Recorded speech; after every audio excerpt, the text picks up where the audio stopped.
The CBS Radio Mystery Theater presents...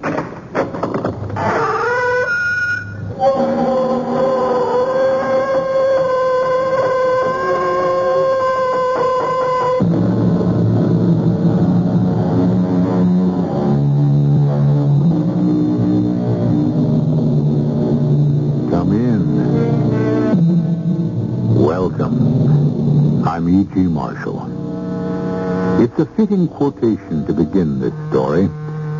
The time is out of joint. Oh, cursed spite, that ever I was born to set it right. Hamlet, William Shakespeare. And this is a story of the century in which he was born, the 16th. Young Will Shakespeare was an apprentice in his father's butcher shop.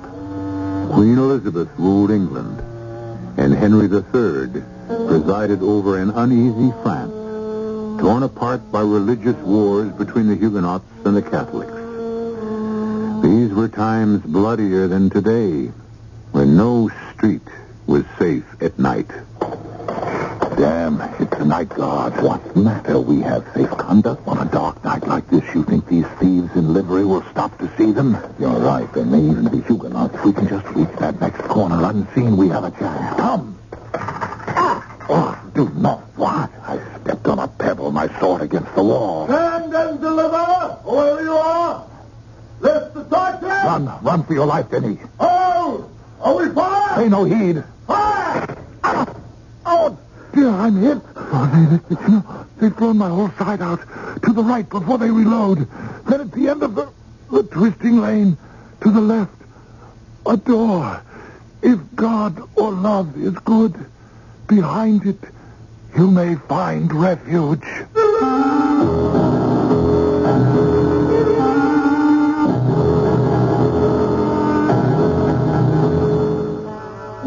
Our mystery drama, The Sire de Maletroits' Door, was especially adapted from the Robert Louis Stevenson classic for the Mystery Theater by Ian Martin and stars Michael Wager. It is sponsored in part by Contact, the 12-hour cold capsule.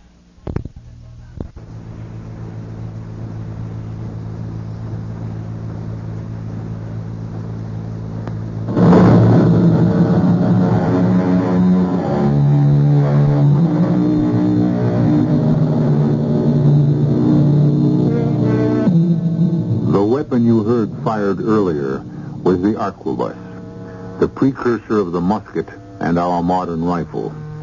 Not the weapon of the ordinary gentleman of this century whose sidearms were the rapier, a heavy weapon built two-edged for slicing and slashing with a sharp point for thrusting.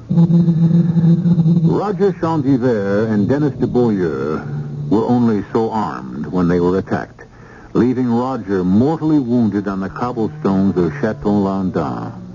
But let's begin with the other, Dennis de Beaulieu. Earlier that same evening, as he is finishing a flagon of wine with the landlord of the Auberge Tête du Port. I beg your honor to stay off the streets of Chateau Landin at dark. Why, good host, it's scarcely dusk. What have I to fear? In the France of 1575, many things, thieves, cutthroats, and as bad as all of them, the guard itself. Most of all, the times. Half the city is still at war. What? With a truce proclaimed. Piece of paper. But I have a safe conduct. There's also just a piece of paper. Well, landlord, I thank you for your kind concern. Nay, this reward you sufficiently. Oh, the young gentleman is most generous. Well, come with me to the door and point out to me whilst the light lasts the way I must go to my friend Chantivale's house. It goes out, was it not? No, that's the street. See you the church spire where the bell for evening mass is tolling? High on the hill to the right. The same. They mark you very close to it, the chateau. I've marked it before. What great lord lives there? The Sire de Maletroits, owner of this fief, and lands beyond as far and further than the eye could reach. Woe betide any man who should cross his path. Well, I'm not likely to, since I'm here in your city only for the night. Pretty direct me on my way whilst I can still see to trace it. I'm sending you over the hill rather than around, for the lanes twist and turn enough to set one's head spinning. But if you steer between the church and the chateau, on the other side of the hill is a straight avenue, and 3 streets down, you will find the Rue des Beaux-Arts. The chateau to my left, and as always, the church to my right, and I pass between them. Justement. Don't worry about the dark. I'll not tarry for Mass. I'd be too late anyway.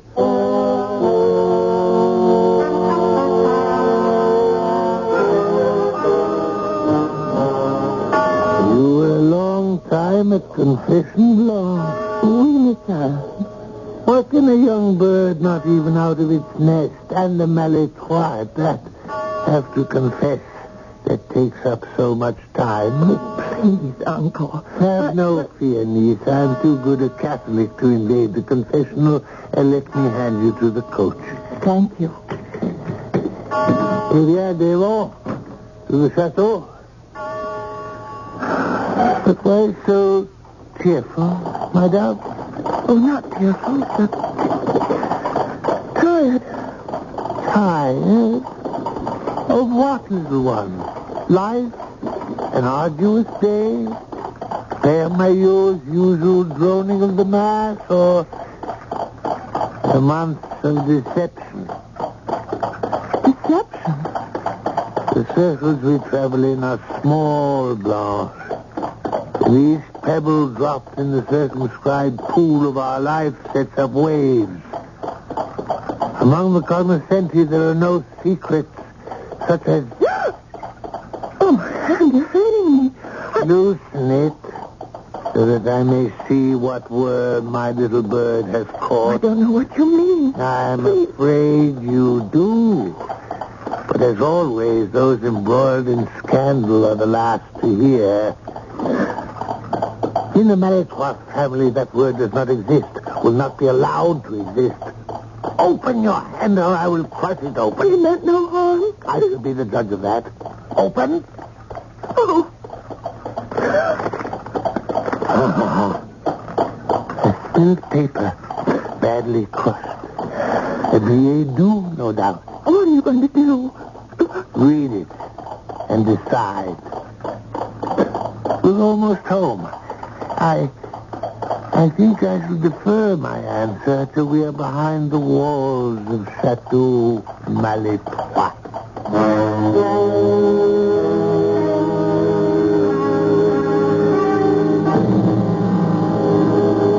Go to your quarters, mademoiselle. Send the maîtresse de chambre to me at once. But if only I could... Obey me. Nobody crosses my wishes. Oui, monsieur. As you desire. Père Maillot.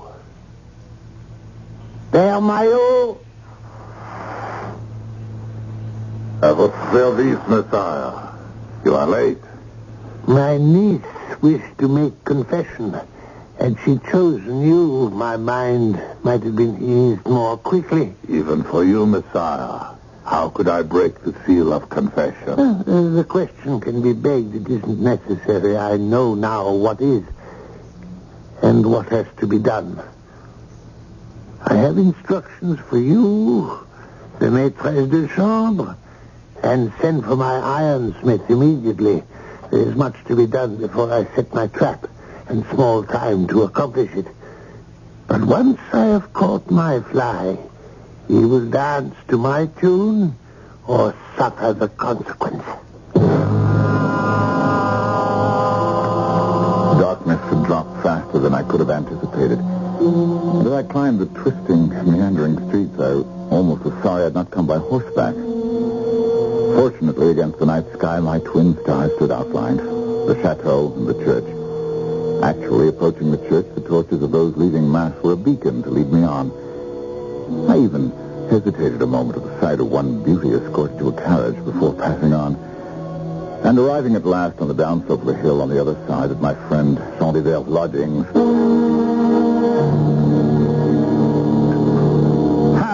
And one more for the road. I drink not to that, but to you, monsieur. To both?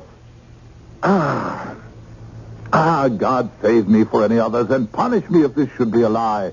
But I swear by the winged archer himself, or any comparable saint, if this were any other night, I would make no end of it. I understand. Where there's a lady... but such a lady. If I dared divulge all, but... listen, midnight. She'll be here within the hour. I need no explanation, dear friend. I love the ladies as much as you. Indeed, on my way here, as I passed the church square, there was one who caught my eye. Oh, damn our Breton weather. Here comes the rain again. Can we go? At your heels or by your side? Always. We had so much to talk about. Except this special night. Forget it. Stay for your assignation. I'll find my way back to the inn. Our paths will cross soon again. Oh, damn the weather. I'll see you over the crest of the hill. From there, can you find your own way down? I found my way up. Aye, well enough, even by partial daylight. But in God's name, step quietly and carefully. Trust no one. Keep to yourself. No one. It's a bad time when everything runs awry. You lead. I promise to be as careful as any church professor you lead.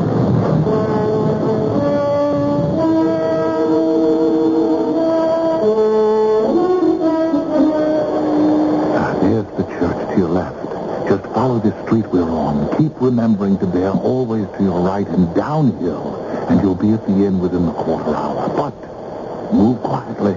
Au revoir, Oliver. Go in peace. As with you, just one thing. The night guard.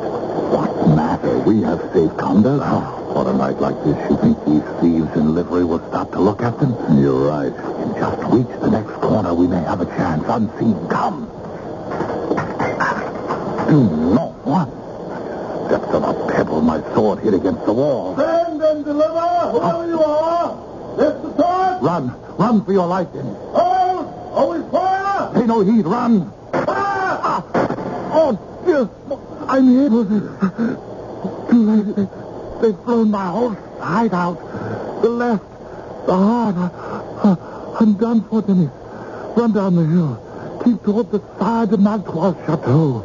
They may be less anxious to follow you there. Why? It's a power. More than that, I cannot say. Just try his door.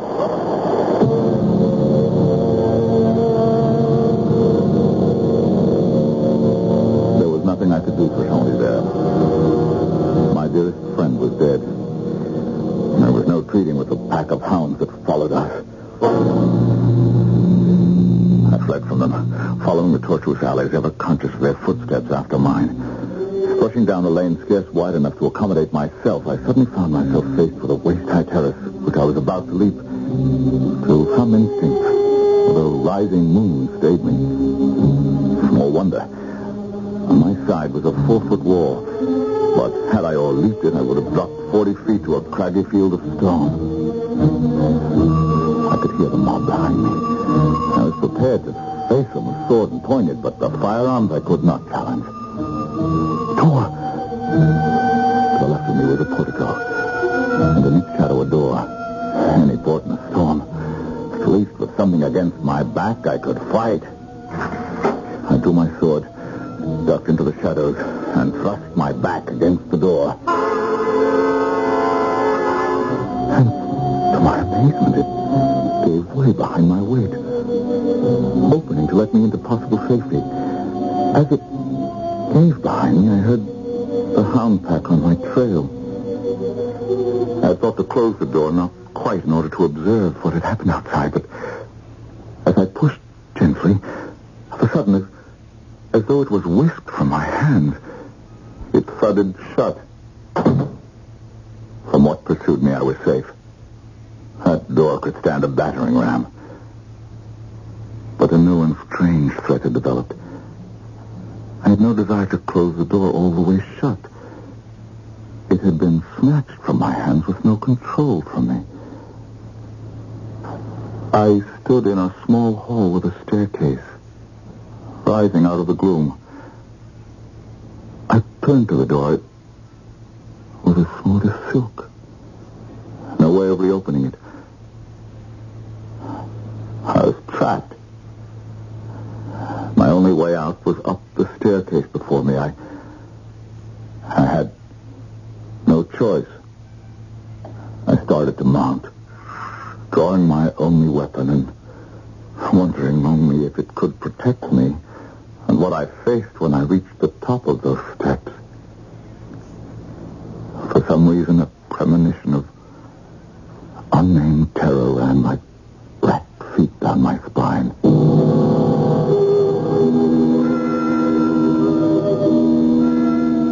What monstrous figure awaited Dennis de Beaulieu at the top of the steps? What swirling ghost from the underworld or some other world threatened his immortal soul? I can at least report some of that as we return shortly with Act 2.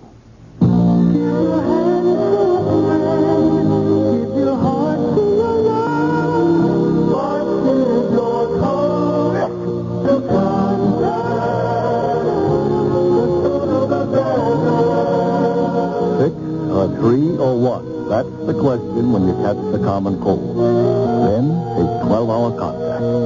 You need 6 cold tablets, 2 every 4 hours, or 3 cold pills, 1 every 4 hours, or just 1 contact capsule. For up to 12 hours, continuous relief from sneezing, congestion, dripping. The tiny time pills do it. For aches and fever, the others contain aspirin. Contact doesn't. Your cold, your choice. 6 or 3 or 1. Give your cold to Contact, the #1 cold medicine in the whole world.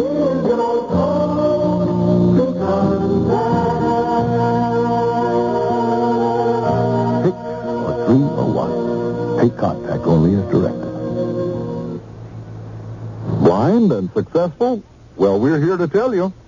There are lots of us all over the country. We're blind, but we're just like you. I'm a senior clerk at the Downstate Medical Center.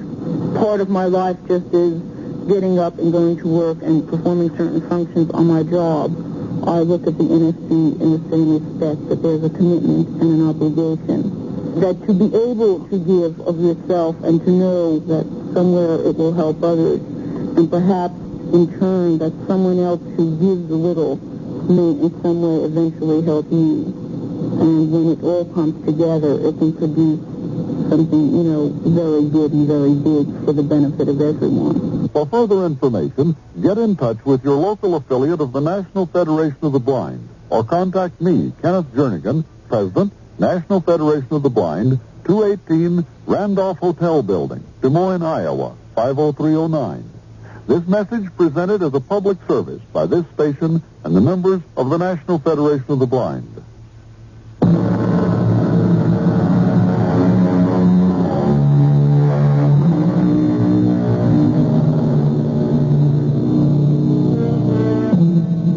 What did face Dennis de Beaulieu as he entered a large room of polished stone with arras-draped openings on 3 sides and 2 large windows on the 4th was a little old gentleman in a fur tippet seated by the fireplace in a high-backed chair.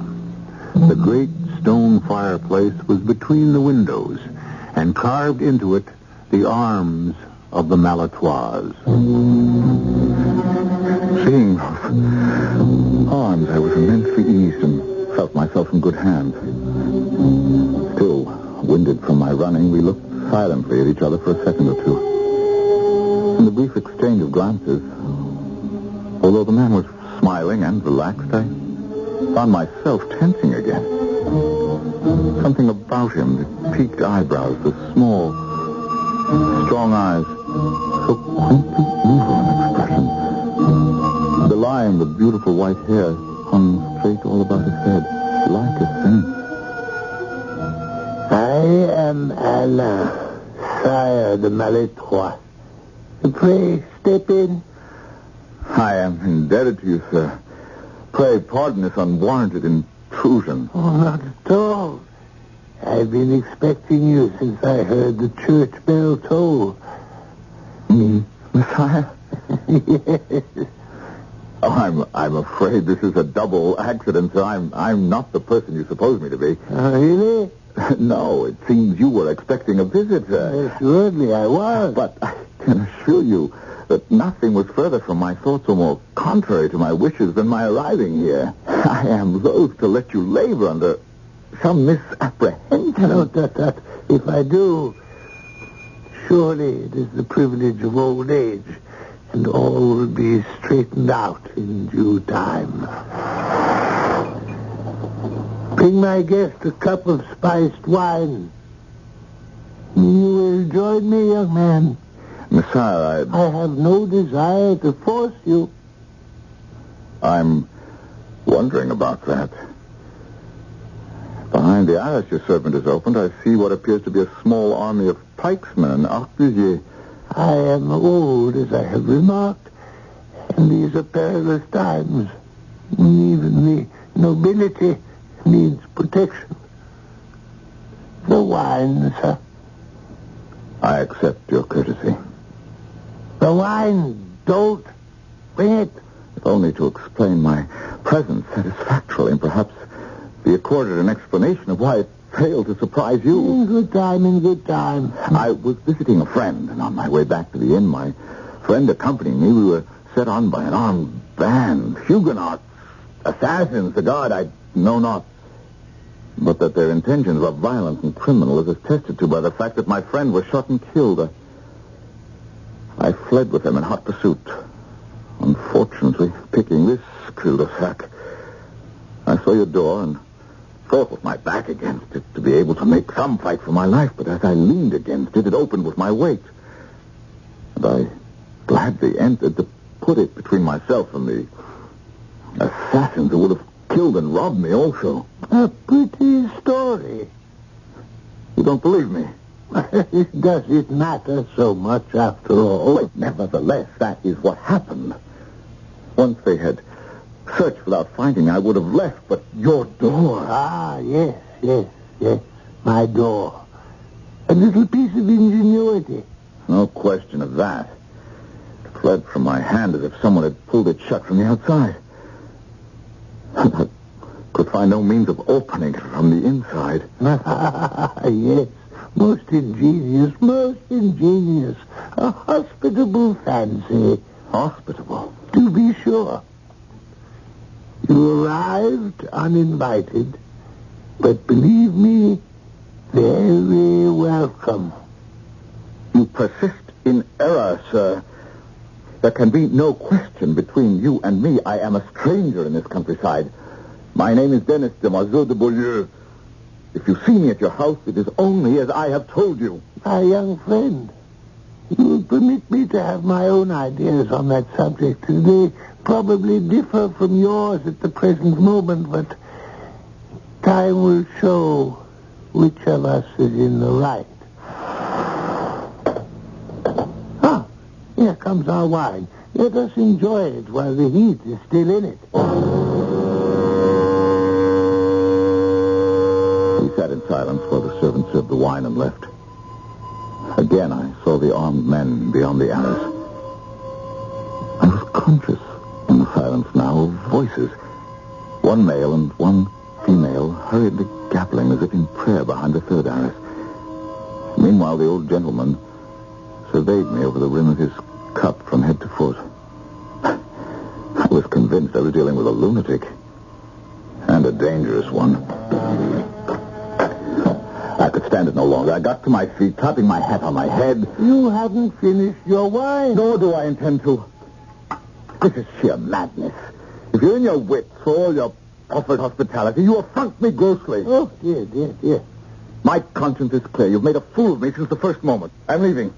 If I cannot make my way out in a more decent fashion, I'll hack your door in pieces with my sword. Sit down, you rogue, and listen to me. Do you fancy that when I had that little contrivance made for the door, I stopped short at that? I've already seen your small army behind the arras armed to the teeth. Exactly. So if you prefer to be bound hand and foot until your bones ache, make one move to depart. If you choose to remain free, agreeably agreeably conversing with an aging gentleman? Why then, resume your seat, finish your wine in peace, and God be with you. So, I'm a prisoner. I state the facts. Now, let us finish the wine before it is cold. It serves to make the waiting more agreeable. But what? What are we waiting for? You entered from one arras-covered arch.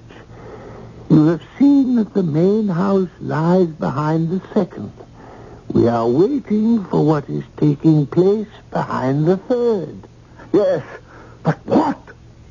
For a lady to make up her mind. Perhaps the longest wait a man can endure. À votre santé, mon brave. Pick up. It passes the time. Again we sat, facing each other, the Sire relaxed, patient, but for all his tiny stature and age, forbidding. For myself, I found myself downing the wine at a gulp, almost choking on it as my throat tightened with some unknown dread. And I faced battle with less fear in my heart than I felt in this bewildering game whose purpose I knew not. A nightmare of nightmares. I turned to the arras as if by staring at it hard enough, I could divine what was happening behind it. Daughter, in the name of the Lord Almighty, will you truly confess and admit to your sins? I tell you, Père Maillot, I have not sinned. You have lusted after men, young men who feast their eyes on you. Oh, how can I? Whom held here in the chateau, a virtual prisoner since my father and mother died. You chose the most sinful place of all, before the altar at the Holy Mass. But it is the only time I leave these walls. If I lift my eyes to look at the world outside, is that a sin? You have done more than look. You know the Sire intercepted a communication to you from some man today. What was his name? I know not. Are you sure? Would I lie to you, my father? Sin leads to sin. I can look in your eyes and tell you know his name. Even if I did, I would not tell you. Or the Sire? Nor my uncle. I know how cruel he can be. How cruel both of us can be to save your immortal soul.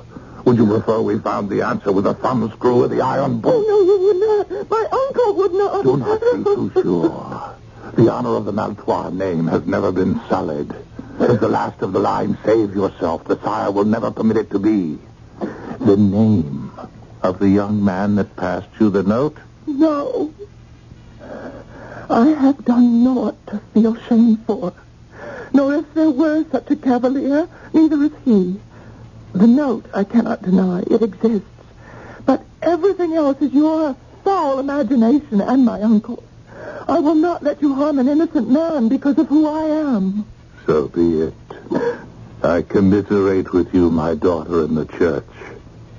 You have brought your punishment upon your own head. I go to inform your uncle. Man, because of who I am. So be it. I commiserate with you, my daughter, in the church.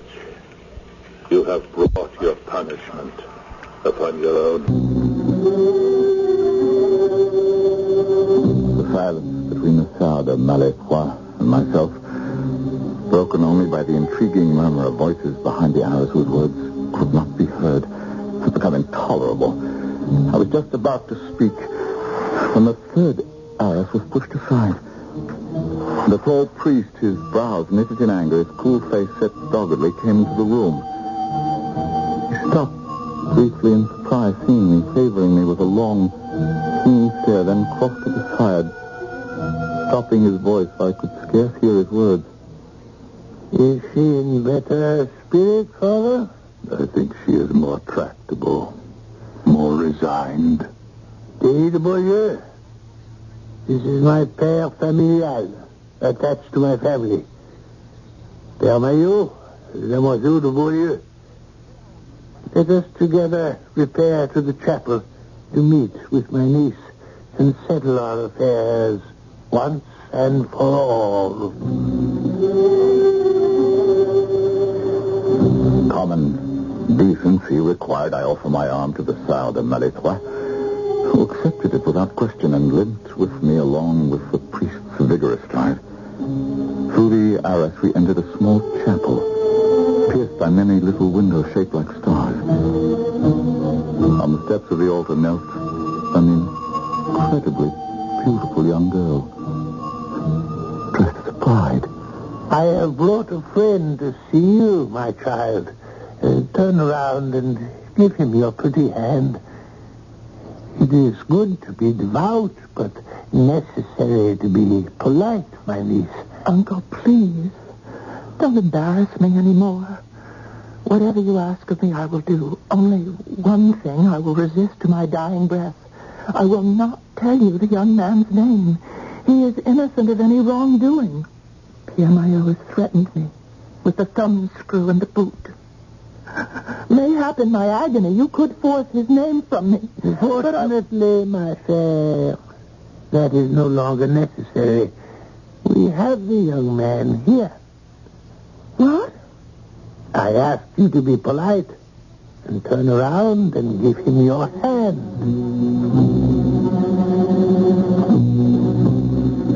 From the moment we had entered, I held my breath. The setting was only too obvious. The bride awaiting the groom.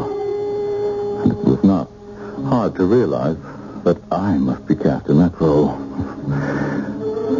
I could scarce believe what was happening to me and was damned if I would be forced into a captivity I neither deserved nor would endure. Until the girl herself turned to me and said, "That's not the man. Uncle, that is not the man." Of course not. I expected as much. It was so unfortunate that you could not remember his name. I swear I have never seen this gentleman before. I am distressed to hear it. But it is never too late to begin.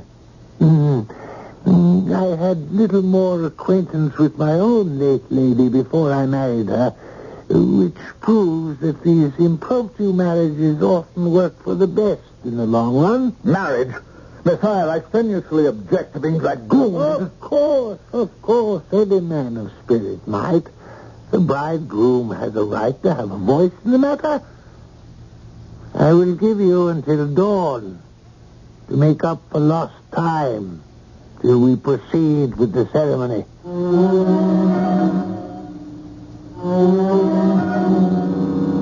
Well, here's not so pretty a state of affairs.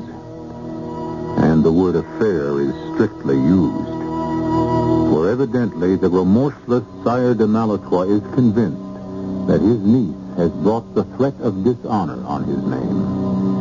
A threat we might treat more lightly today, but 400 years ago one lived by different standards, and the punishment for overstepping rules was more disastrous.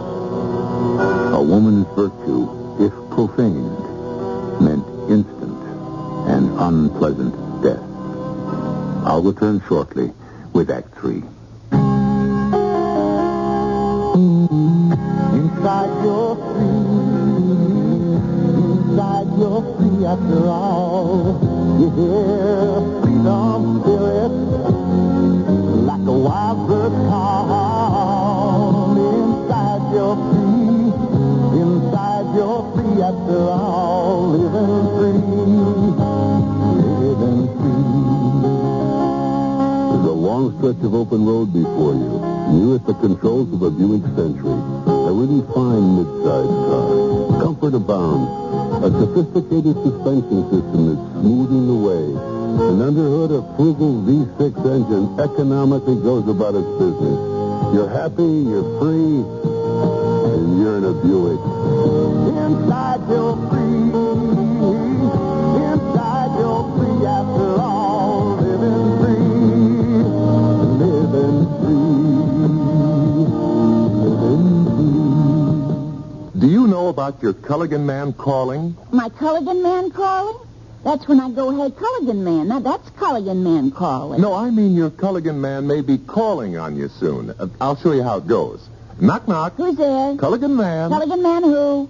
No, look, this isn't a game. You know Culligan, the worldwide water conditioning people. Yes. Well, the Culligan man is your local water expert right here to solve your water problem. How do I know if I have water problems? Look at it this way. If we didn't have hard water here or some kind of water problems, then the Culligan man wouldn't even be here, would he? I see. So, you know what to say when the Culligan man knocks? Yes, and I know what to say if he doesn't, too. What? Hey, Culligan man. Well, I can't knock that. Want to try Culligan soft water without buying? Now you can rent a Culligan water softener for as little as $5.50 a month. For complete details on how you can rent a Culligan, pick up your phone and say, Hey, Culligan man! This is WBBM Chicago.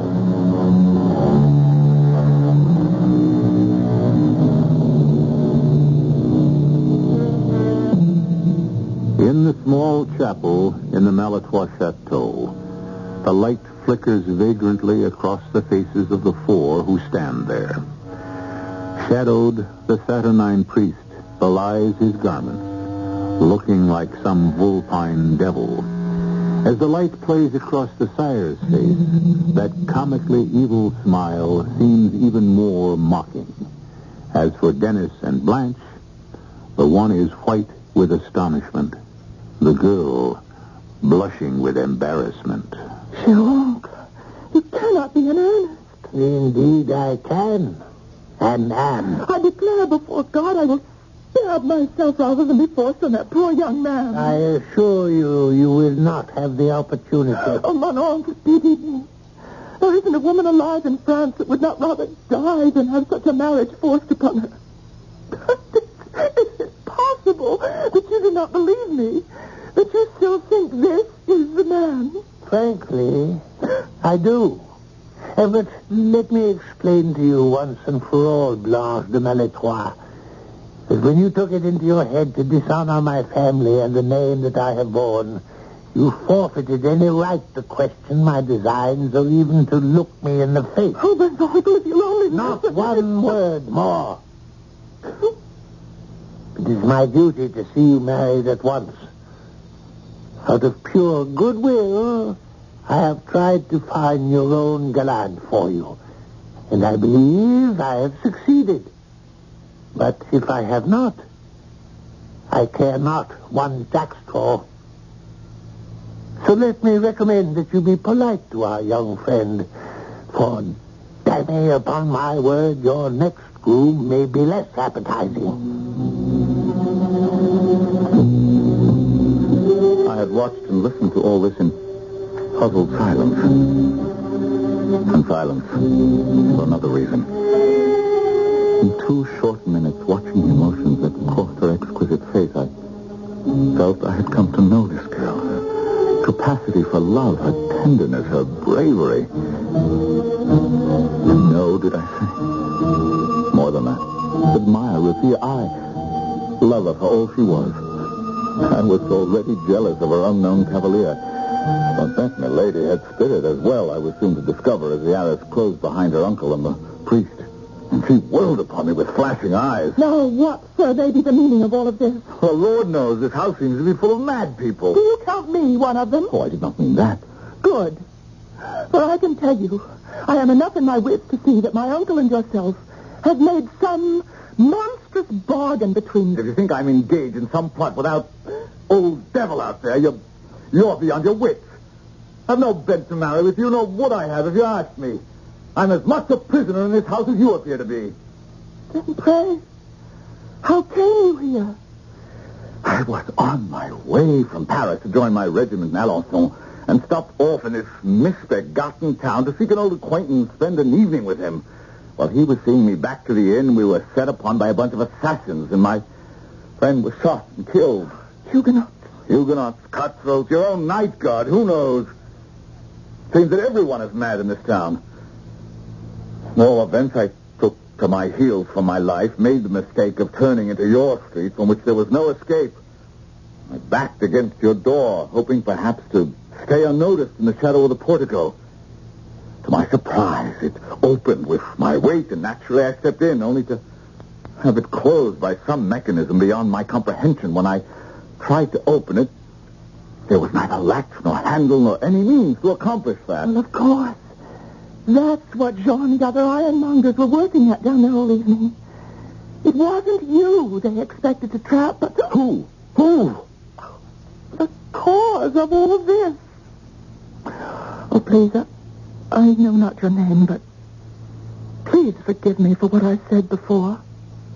Oh, mademoiselle, the longer I spend with you, the more I could forgive you everything. Oh, don't jest with me, please. It is all my fault that you are caught as you are. Oh, what can I do? Well, let's make a start by doing what I have done and tell me the answer to all these riddles. I'm ashamed. And yet, there's so little to tell. I was left an orphan early and had been brought up in this house mainly by the Sire himself. He's not married. Well, his wife died when I was 14. I've not been very happy since. That's why 3 months ago, when a young captain began to stand near me every day in church, and I saw that I pleased him... Why wouldn't you? Go on. Oh, I'm much to blame. I was so glad that anyone should offer me love, that when he pressed me a letter, I took it home and I read it with pleasure. And since that time, he's written me so many. But in the last few, asked me to leave my door open some night so that he might come and talk with me on the stairs. How my uncle came to suspect me, I don't know. But there are always idiots who's little to do but let their tongues wag. I suppose so. Well, tonight at Vespers, the captain handed me a desperate note that he was to be transferred. Tonight was his last night. And again he begged that I would leave the door open. And in the carriage, coming home, the Sire forced the note from my hand and read it. And when we got home, he ordered me to dress as you see me. And when I would not tell him the captain's name, he must have laid the trap for him, into which you fell. I don't know how to apologize or to ask you to forgive me. Neither is necessary. Oh, but it is. To have put you, a complete stranger, in such a degrading and embarrassing position, I'm so ashamed. Mademoiselle, you've honored me with your confidence. It only remains for me to prove myself not unworthy of the honor. I see your uncle is back in his favorite chair. What are you going to do? If you will go first and let me follow, I'll show you. Ah, are you in some haste for the ceremony? Messiah, I believe I have some say in the matter of this marriage. So let me say this at once and for all. I will be no party to forcing your niece against her inclination. Really? Had it been offered to me freely, I should have been proud to accept her hand, but it is clear that she is as good as she is beautiful. But as things stand, I have the honor, Messiah, of refusing. Why do you smile, sir? I am afraid that you do not clearly understand your options. Follow me to the window, please. See this rope weaved efficiently through the ring set in the upper masonry? Now mark my words. If you refuse to marry my niece, I shall have you hanged out of this window by sunrise. Oh, no. Oh, yes. Your family may be well enough in its way, de Beaulieu. But if you sprang from Charlemagne himself, I would not permit you to refuse the hand of a Maletroit with impunity. Oh, for pity's sake, Uncle, listen to me. This is between this young man and myself. Be quiet. The honor of my house has been compromised. I believe you to be the guilty person. At the very least, you're now in the secret. There are other ways of settling affairs among gentlemen. You wear a sword, which I hear you have used with distinction. Mayo, Yes, Messiah. you would be dead out of hand before you reached your sword. And let us not rush anything. You have a good 2 hours to resolve your problem. If you'll give me your word of honor to await my return before attempting anything desperate, I shall withdraw my retainers and leave you in privacy. You have my word of honor. I declare, monsieur, the more I see of you, the better I think of you. Come, Chaplain, we'll excess baggage for the moment. But marry you shall, or dangle from yonder ring. You shall not die. You shall marry me, after all. I've been trained for knighthood, madam. Think you for a moment I stand in fear of death? But I cannot have you slain for a mere scruple. You underrate the difficulty. What you may be too generous to refuse, I may be too proud to accept. In a moment of noble feeling for me, you forget what you may owe to another. Oh, mon Sylvia. How you shame me.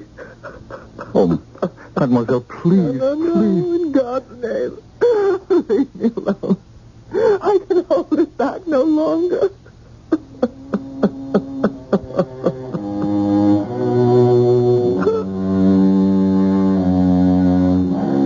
I was in an agony of embarrassment. I cannot bear to see a woman cry. And I was as helpless as a babe. I looked at Blanche and thought how much I had grown to love her. But steal her from another man who was not there to stand and fight? Monsieur Bayeux, I want to help you. For you have been so noble. Put it in my power to do something more for you but weep. What service can I ask of you?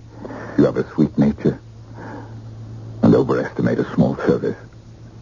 I am looking at you and seeing the noblest man I ever met.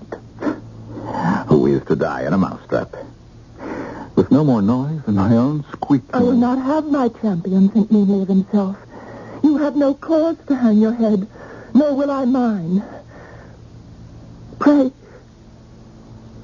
do you not think me beautiful? Oh, indeed, mademoiselle, I do. Well, I'm glad of that. And how many men in France have been asked in marriage by a beautiful maiden with her own lips, and who have refused her to her face? You are very good. But you cannot make me forget I was asked in pity, and not for love. Can you look in my eyes now and believe that it was for anything but love? I have loved you since the first moment you took my part against my uncle. As I have loved you. Oh. But the captain... Oh, he knew nothing to me. He never did. It was just a contact with the outside world. Good Lord, it's sunrise. Come with me quickly to the window. There, open the arras. The sun is shining. The world is still there. Now, what are we to say to my uncle when he returns? What you will. Blanche, you have seen whether or not I fear death. If you do care for me, don't let me lose my life in a misapprehension. But make no mistake, I love you better than life itself. I can offer you your freedom. My uncle would far rather punish or capture the real culprit. If you must escape, the captain's name is René de Parterre. I never heard the name. And if I did, it is forgotten. Well, children, have you decided? Messire de Maletroits, Not by suasion or fear of death, but because I have learned to know the lady and love her. I, Dennis, Demoiselle de Beaulieu, request the honor of your niece's hand in holy matrimony. Damn it! I had a feeling for you the first moment I set eyes on you. Welcome to the Maletroits family, nephew.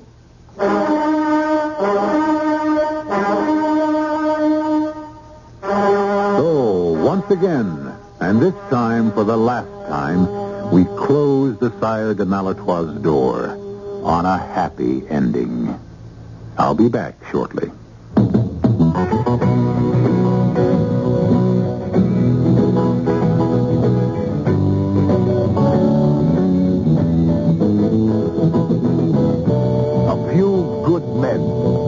What the Marines are looking for. A few good college men who want to lead. Men who have enough on the ball to be eligible for PLC, Platoon Leaders Class. Not everyone can make it. It takes brains. It takes muscle. And summer training is no picnic. It takes men who want a real challenge. The challenge of leading Marine ground troops, flying sophisticated Marine aircraft, or serving as Marine lawyers. If you're one of the few who can make it, there's financial assistance available during school, up to $2,700 over 3 years. There's even free civilian flying lessons for qualified men. PLC ground, PLC air, PLC law, for a few good men.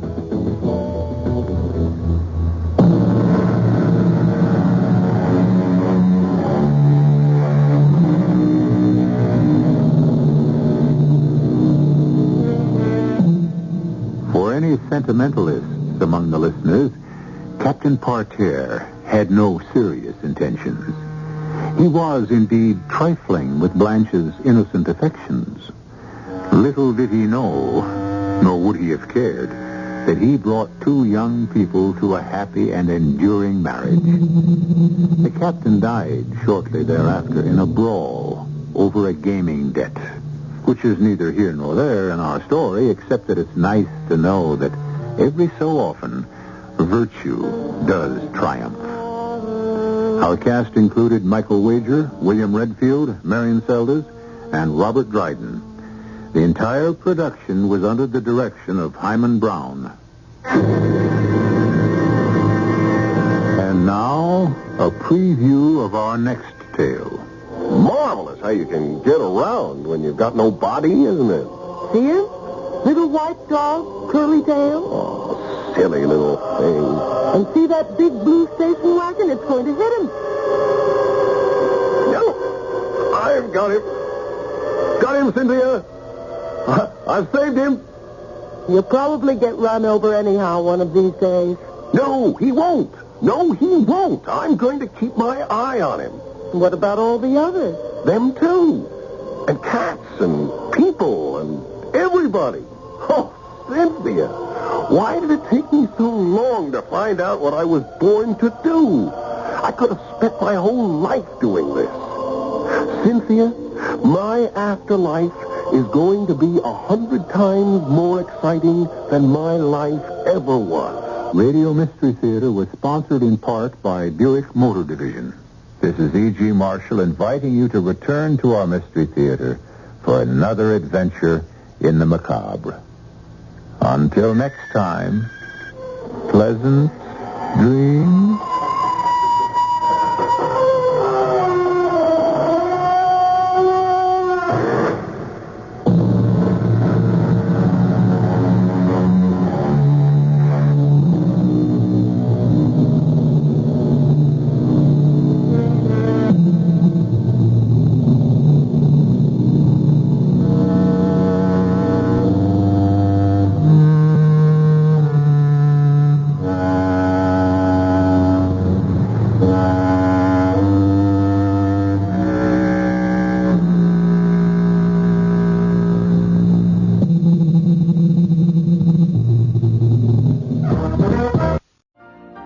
You've been listening to the OTR Gold Network. Find more classic radio at otrgold.com.